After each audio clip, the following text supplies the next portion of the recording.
अस्सलामुअलैकुम, मैं हूं शान से। उम्मीद करती हूँ कि आप लोग बिल्कुल ठीक होंगे। बात करना चाहूँगी इंडिया और अफ़गानिस्तान के दरमियान आज तीसरा वनडे मैच खेला गया और इस तरह जो तीन वनडे मैच की सीरीज़ थी वो भी अपने अख्ताम को पहुँची।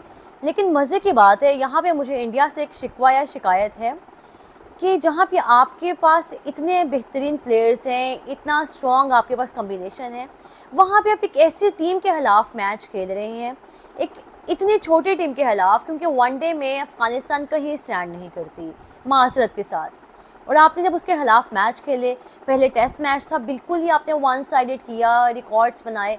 और उसके बाद जब तीन वनडे मैच खेले, अगर तीनों के ऊपर ये बात हम करेंगे डिटेल में, हर प्लेयर के इंडिविजुअल परफॉर्मेंस के ऊपर, लेकिन वो मज़े एक चीज़ मेरे दिमाग में आई है, जब आपने मैच देख रहे होंगे या फिर मैच का रिज़ल्ट आया होगा, तो जो एक चीज़ क्लिक करती है आपके दिमाग में वो शायद ये है कि जब आप ग्राउंड में जाते हैं, जो वहाँ पे नया प्लेयर आता है, पहला दिन होता है, दूसरा दिन होता है, आप उसको अभी बातों में लगा के बॉल पकड़ाते हैं और आप कहते हैं भैया आज तूने मुझे घंटा बॉलिंग करवानी है।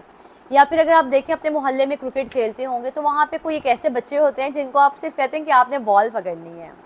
तो शायद अफ़गानिस्तान के साथ भी इंडिया ने वही उसी तरह का ट्रीटमेंट किया है कि बस आप आएँ, आपने हमें खिलाना है, आपने हमारी प्रैक्टिस करवानी है, इस बॉल पे चाहे वो राशिद हैं, नबी हैं। इतना बुरा फेंटा लगाया है इंडिया ने। लेकिन खैर, इंडिया की बैटिंग पे आते हैं, जो उन्होंने आगे 2027 का वर्ल्ड कप खेलने और उसमें क्या उनका कॉम्बिनेशन होगा और किस तरह की स्ट्रेटजी अपना रहे हैं वो। और जहाँ तक समझ आते कि आगे वर्ल्ड कप में क्या ओपनिंग पेयर होगा इंडिया का, तो आई थिंक जायसवाल या फिर रोहित शर्मा के साथ ही ओपन किया जाएगा। लेकिन पहले मैच में हमने देखा कि जायसवाल को नहीं खिलाया गया और उसमें गिल और रोहित शर्मा ने ओपन किया था और बेहतरीन अंदाज में दोनों प्लेयर्स ने कह लें वो स्टार्ट दिया था अपनी टीम को। रोहित उस मैच में कुछ खास नहीं कर पाए, ही जस्ट स्कॉट 16 रन्स किए थे और गिल ने उस मैच में 84 किया। फिर अगले मैच में गिल ने 150 की और फिर उसके बाद प्लेयर ऑफ द सीरीज़ भी रहे। मतलब बेहतरीन बैटिंग का मुजाहिरा किया उन्होंने तीनों मैचेस में। लेकिन है अगेन पहले मैच पे जाते हैं, फिर उसके बाद आते हैं जी ईशान किशन। ईशान किशन ने पहले मैच में तो है इतने कुछ खास रन ने किया, आई थिंक 34 कुछ किए थे, लेकिन जो उन्होंने वहाँ पे शॉट्स खेली थी, मतलब बैकफुट पे जाके इतने खूबसूरत शॉट्स, आई थिंक वो जो वही बात है कि जब आप डोमेस्टिक में जाते हैं, ख़ुद को वहाँ टाइम देते हैं और जब आप इतनी तपती धूप में जून जुलाई अगस्त में जाके आप क्रिकेट खेलते हैं एक उस लेवल पे जहाँ पे आपको उस तरह से आउटकम नहीं मिल रहा, उस तरह से आपको अमाउंट नहीं मिल रही, लेकिन फिर भी आप अपना हार्डवर्क नहीं छोड़े, आपकी जो डेडिकेशन है वो नज़र आ रही है। फिर आपको कहाँ पे आउटकम मिलता है? इस तरह के प्लेटफॉर्म पे, इस तरह के स्टेजेस पे, जो कि शायद ईशान किशन की शक्ल में आप कह लें, या शुभमन हो गए, अय्यर हो गए। है अय्यर ने तो तीनों मैचेस में ऐसा कुछ भी नहीं किया, लेकिन केएल राहुल उसके बाद आते हैं। यहाँ से आप अंदाज़ा लगाएं कि जिस मिडल ऑर्डर में ईशान हैं, अय्यर हैं, केएल राहुल हैं, वो कितना तगड़ा मिडल ऑर्डर होगा। और आप यहाँ से अंदाज़ा लगाएं कि वो अफ़गानिस्तान, ठीक है अफ़गानिस्तान ने कहीं ना कहीं बेहतर क्रिकेट खेली भी है, ऐसी बात नहीं है, लेकिन जो ऐसी टीम को टिकने नहीं दे रही है अपने आगे। अगर तीनों मैचेस में आप देखें कि इंडिया ने एक मैच में, आई थिंक सेकंड वाले मैच में पहले बैटिंग की थी, 402 बॉल पे लगाए थे, बाकी दो मैचेस में बॉलिंग की पहले। और उसमें अगर आप देखें कि किस अंदाज में उन्होंने सिर्फ अपनी जो एक स्ट्रैटेजी या फिर जो उनका एक प्लान होगा उसको कैसे एग्जीक्यूट किया कि हमने 230 से अबव नहीं जाने देना, 230 पे उनके सारे प्लेयर्स को आउट करने हैं, और वही चीज़ हुई। और बाद में वो किस तरह से वो टारगेट अचीव कर रहे हैं, बहुत कम ओवर्स में। अगर आप आज वाले मैच की ही बात कर लें कि आज वाला जो मैच था उन्होंने सिर्फ और सिर्फ 28.4 ओवर्स में ये टारगेट चेस किया।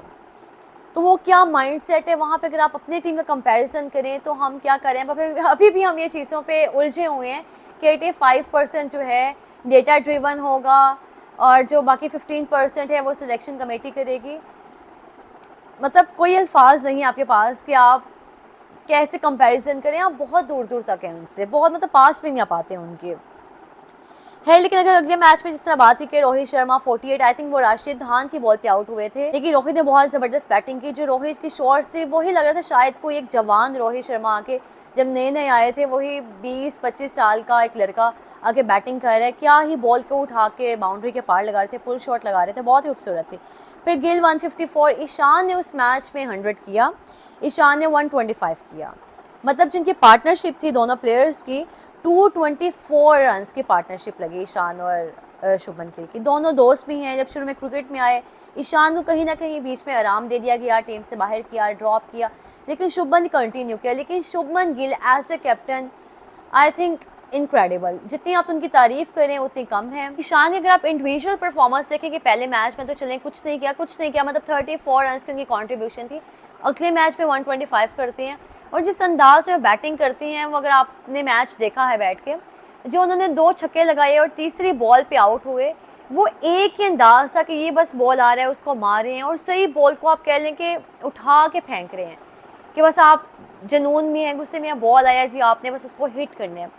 और लेकिन अच्छा मज़े की बात है, हालांकि वो शॉट मुश्किल थी, लेकिन जब वो दूसरी बार भी ट्राई किया छक्का लगा, फिर जब तीसरी बार ट्राई किया तो वहाँ पे ज़रा बॉल अंदर आया था तो उस तरह से मिडल नहीं हो पाया, वहाँ पे कैच हो गए थे। लेकिन उनका आप यहाँ से टेम्परामेंट या फिर आप उनकी डेडिकेशन देखें कि उन्होंने उस चीज़ से पीछे नहीं हुए, हालांकि उनको इस चीज़ का अंदाज़ा था, लेकिन वो क्या था कि बायलैटरल सीरीज़ में आप खुद को आजमाते हैं, आप खुद को टेस्ट कर रहे होते हैं कि क्या बॉल पे क्या मैं कर सकता हूँ, कि बॉल अंदर आ रहा है बाहर आ रहा है, यहाँ पे ये मेरा इम्तिहान है, ताकि मैं बिग स्टेज पे जाके बिग प्लेटफॉर्म पे जाके मैं इस तरह की गलतियाँ ना दोहराऊँ। तो मुझे तो खैर बहुत मज़ा आता है जब मैं इस तरह इंडिया की परफॉर्मेंस देखती हूँ। अपनी टीम को तो खैर देखते हुए भी अब दिल ही नहीं करता अपनी टीम का मैच देखने पे कि आपकी टीम क्या ही कर रही होती है। खैर उसके बाद अगर जायसवाल की बात करते हैं, सबसे पहले बात करनी चाहिए थी लेकिन मैं सबसे एंड पे कर रही हूँ, क्योंकि पहले दोनों मैचेस में जायसवाल ने कुछ भी नहीं किया, लेकिन थर्ड मैच में आके काफ़ी उनके ऊपर भी कह लें क्रिटिसिज्म हो रहा था कि टेस्ट में बेहतर खेलते हैं, यहाँ पे वनडे में उस तरह से बेहतर नहीं खेल रहे। लेकिन पहली 50 की आखिरी मैच में, और पहली 50 के बाद उसको 100 में कन्वर्ट किया और बेहतरीन अंदाज में उन्होंने बैटिंग की, बल्कि आखिरी ओवर में जो नबी को उन्होंने 2 छक्के 1 चौका लगाया, मैच भी जितवाया अपनी टीम को, एंड तक खड़े रहे। तो आई थिंक जो बेहतर ओपनर हैं टीम के लिए, या फिर जो बिग प्लेयर्स हैं या फिर बिग नेम्स हैं, वो अगर स्टार्ट में भी आए तो वो एंड तक अपनी टीम को लेकर जाते हैं। जो अब आकिब जावेद ने या फिर हमारे माइक हैसन है, उन्होंने बात की थी, है हमारे ही बना दी, अब हमारे ही हो गए, जाहिर सी बात इतने टाइम से काम कर रहे हैं और हर चीज़ में उनकी इन्वॉल्वमेंट है।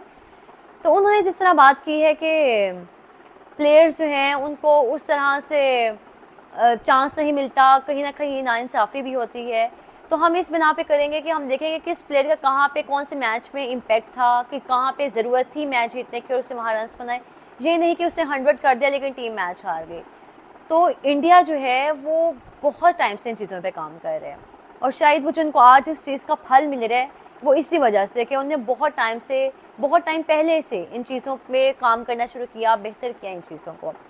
लेकिन खैर वही वाली बात है कि इंडिया ने सिर्फ अफगानिस्तान को बुलाया था अपनी प्रैक्टिस के लिए, और एक अपनी क्या उसका एक लफ्ज़ इस्तेमाल करते हैं कि धाक बिठाने के लिए, अपनी दहशत के लिए, रौब के लिए, कि बाकियों का मैसेज दें कि हम बहुत बेहतर स्क्वाड के साथ आगे वर्ल्ड कप में आएंगे। और इसमें कोई शक वाली बात नहीं है, और उनको देख के बहुत खुशी होती है जिस अंदाज में उनके प्लेयर्स आके बैटिंग करते हैं। अय्यर कहीं ना कहीं डाउन है, लेकिन अब अय्यर से भी आगे उम्मीद है, T20 के कप्तान बना दिया गया उनको, तो उम्मीद है कि आगे वनडे फॉर्मेट में भी बेहतर ही करते हुए नजर आएंगे। और साथ कुछ बात करेंगे मुख्तसर से, क्योंकि पहले ही बहुत ज़्यादा मुश्किल हो रही है वीडियो करने में। वो ये है कि पाकिस्तानी ख़वातीन जो हैं वर्ल्ड कप खेलने गई, पहला मैच इंडिया से खेलती है नाकामी, साउथ अफ्रीका से खेलती है नाकामी, आखिरी मैच में बांग्लादेश के खिलाफ भी हमें बुरी तरह से शिकस्त हुई। सेकंड मैच में देखा फातिमा सना अकेली थी वहाँ पे जो ग्राउंड में खड़ी थी, बाद में इमोशनल भी हुई, लेकिन बाकी प्लेयर्स कुछ नहीं कर पा रही। ऑल्दो अगर आप देखें जो प्लेयर्स हैं, चाहे वो गुलफरोज़ा हैं, सायरा जबीन को मौका दिया गया, उनका डेब्यू मैच भी था इंडिया के खिलाफ, फिर तस्मिया रुबाब है, ये प्लेयर्स में बहुत पोटेंशियल है, इसमें कोई डाउट नहीं है, लेकिन हमारे प्लेयर्स को उस तरह से मैचेस नहीं मिलते, उस तरह से वो प्लेटफॉर्म नहीं दिया जाता। डोमेस्टिक में जहाँ पे 4 टीमें हैं, 4 टीमें, और 4 टीमों का आपस में क्या मुकाबला होगा, क्या आप एक कह लें कि कंपेटिटिव क्रिकेट खेलेंगे, लेकिन वहाँ पे हम ये कर रहे हैं उनके साथ। और फिर जब आगे जाते हैं फिर हम उनको क्रिटिसाइज़ करते हैं कि पाकिस्तानी ये लड़कों का और लड़कियों का मैच करवा लें और लेट्स सी कि कौन जीतेगा मैच, ये बातें की जाती हैं। लेकिन खैर मैं तो यहाँ पे बिल्कुल लड़कियों को क्रिटिसाइज़ नहीं करूँगी, उनको बहुत ज़्यादा कॉन्फिडेंस की ज़रूरत है, बहुत ज़्यादा मैचेस उनको चाहिए। और कॉन्फिडेंस कैसे मिलते हैं? कॉन्फिडेंस वो नहीं है कि आप बैठे बैठे से आपने सोचा और हो गया। कॉन्फिडेंस आपको हार्ड वर्किंग से मिलते हैं, आपको बिल्ड करना पड़ता है, आपको क्या नाम है ग्राउंड में जाके खून पसीना बहाना पड़ता है, तब जाके आपको कॉन्फिडेंस आता है। अगर आप कोई काम करें, किसी चीज़ में आगे एक्सेल करें, तो आपने उसके पीछे बहुत मेहनत की है और तभी आप एक जगह पे पहुंच के आप में इतना कॉन्फिडेंस है बात करने का, वो काम करने का, उस चीज़ का शऊर है। क्यों? क्योंकि आपने वो बिल्ड की है, वो आप में कभी खुद से नहीं आता। तो खैर इसी के साथ मुझे इजाज़त है। बाकी आपकी क्या राय है इंडिया और अफ़गानिस्तान के मैच के ऊपर? बहुत सारा ख्याल रखिएगा। अल्लाह हाफ़िज़।